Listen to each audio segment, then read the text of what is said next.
Well, Governor Barbour, welcome to New Hampshire, and thank you so much for taking the time to answer a couple of questions.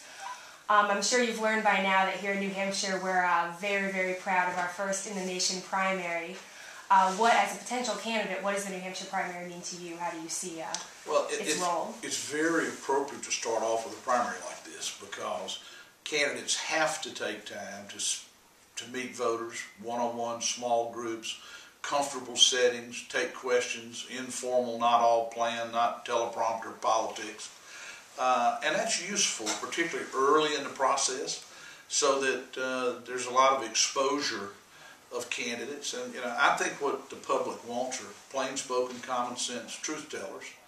And New Hampshire lends itself to that. So I've been here before for the gubernatorial campaign last time. I did 2 trips for John Stephen and for the state party the year before that. And then, of course, back in my days with the political director of the Reagan White House or RNC chairman.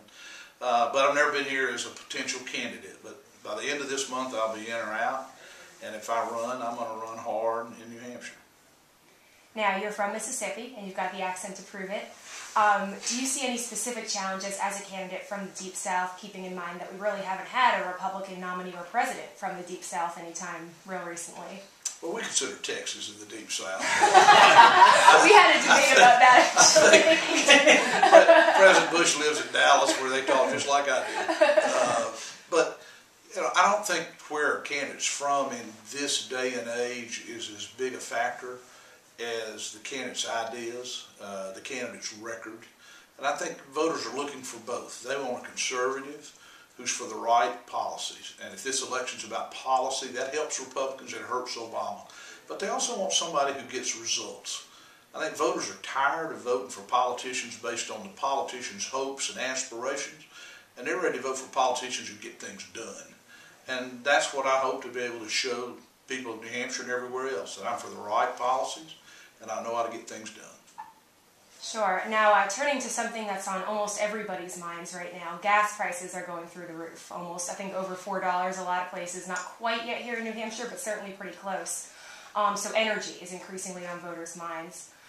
What would be your plan to reduce our dependence on foreign oil? And to give a little local flavor, we've got a nuclear power plant here in New Hampshire in Seabrook, and would nuclear be part of that plan?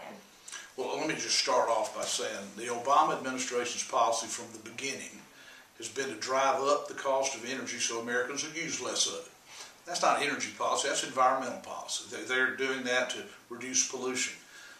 From when I was chairman of the Southern Growth Policy Board, Obama's first year, we had a conference on energy policy just because of this problem. What we need in America is more American energy. We need more oil, we need more natural gas, we need more coal, we need to learn to use it cleaner, and we're learning to use it cleaner. But we also need nuclear. We have a nuclear power plant in my state.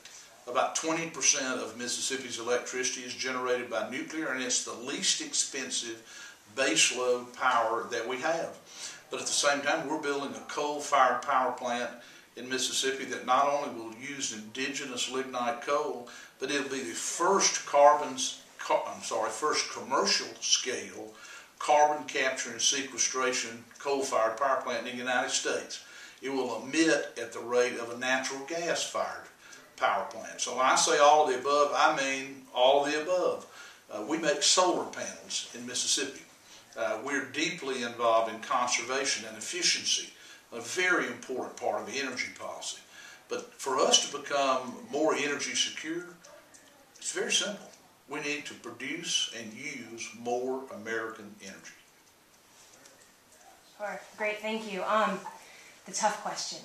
Yesterday, I think it was from a reporter from The Hill, asked you about the Massachusetts healthcare reform under Mitt Romney, and you said, let Mitt have his day.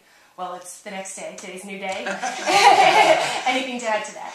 Well, when I testified before the House Energy and Commerce Committee, which is the committee that is in charge of Medicaid, several weeks ago, I was asked, what about what they did in Massachusetts? And I said yesterday exactly what I had said previously. If Massachusetts wants to have a government-run healthcare system, that's their business. And that's fine with us, but we don't want it. It won't work for us. It would be bad for us. And not only would we not do what Massachusetts did? We really don't want the federal government forcing this down our throat, which is what in fact is happening. So Governor Romney did announce yesterday, or announced his exploratory committee, and I wasn't going to try to step on his story, but very consistently for a long time I have made that point. Massachusetts developed a plan that is a bad plan, not just for Mississippi, but for most of the states in the country, and the federal government should not force it down our throats. Fair enough. Most people outside of Mississippi know you best for your leadership at the RGA and the RNC, which has led a lot of people to term you as an insider type.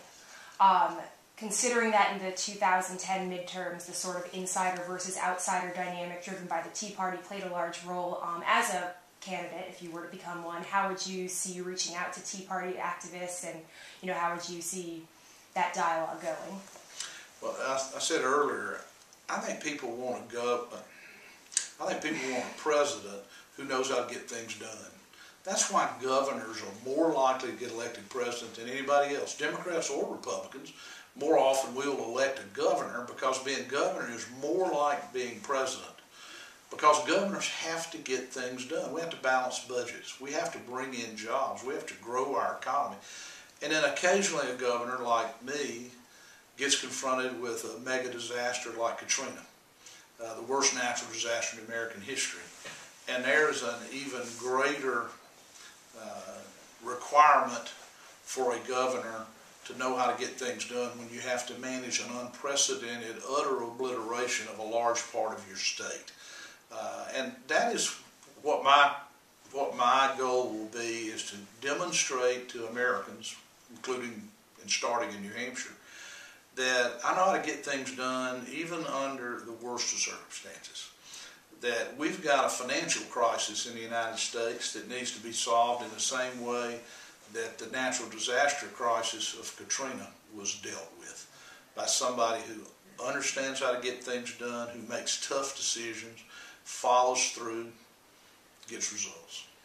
Well, you won't believe it, but my last question was exactly what you just answered about your experience during Katrina.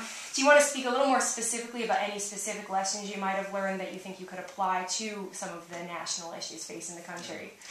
Anybody that's ever been through a disaster like this understands that while you have plans, you're not going to be able to execute your plan, because we had such devastation that there were no streets, there were no roads, there was no electricity, there was no water, there was no sewer.